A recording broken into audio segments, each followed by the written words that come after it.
बेटा, तुम्हारी फूफू का फोन आया, कह रही है कि नाप के लिए कोई अच्छा सा जोड़ा भिजवा दो और जूता भी जो बिल्कुल फिट हो। क्या हुआ? खुशी के दिन ऐसी शक्ल क्यों बनाई हुई है? कुछ नहीं। तो फिर रो क्यों रही हो?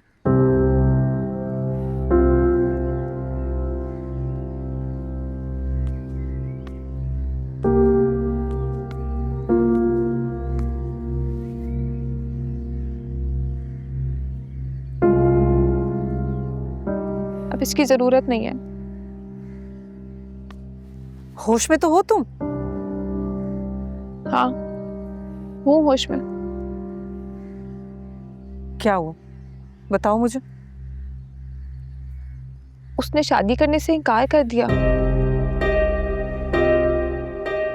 बेटा, हमारे खानदान में आधे से ज्यादा मर्द रो पीट के ही शादियां करते हैं। फिर क्या होता है, 2-4 बच्चे हो जाते हैं, फिर बूढ़े हो जाते हैं। तो बूढ़े होने के बाद बस बीवी के आसपास ही रहते हैं। अम्मा, बादशाह ने मुझे साफ कहा है कि वो किसी और लड़की से मोहब्बत करता है। बस उसकी सुनती रहो तो। वो कह रहा था कि वो उसे तलाश कर लेगा। अच्छा, तो ढूंढता फिर रहा है उसे? यानी ना उसका नाम पता है और ना घर। बेटा, इस तरह तो समंदर में गिरी सुई नहीं मिलती। इतने बड़े जीवन में लड़की कहां से ढूंढ निकालेगा? बस कुछ अरसा याद करेगा उसे, फिर भूल जाएगा। माँ, अगर वो मुझे भूल गया तो? वो मुझे कुछ भी नहीं दे पाएगा।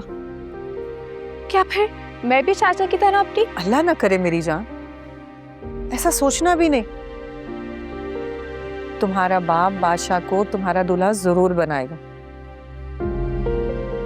तुम्हारी शादी होगी, तुम्हारी औलाद होगी। और ये जो आने जाने वाली लड़की है ना, ये टिकने वाली कहाँ होती। और तुम्हें तो बादशाह का खानदान चलाना। माँ, वो मुझसे जरा भी प्यार नहीं करता।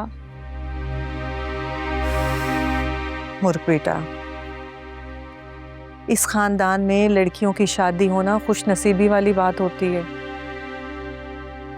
तुम तो देख रही हो ना, हर घर में लड़कियां बैठी और शादी की उम्रें निकलती जा रही।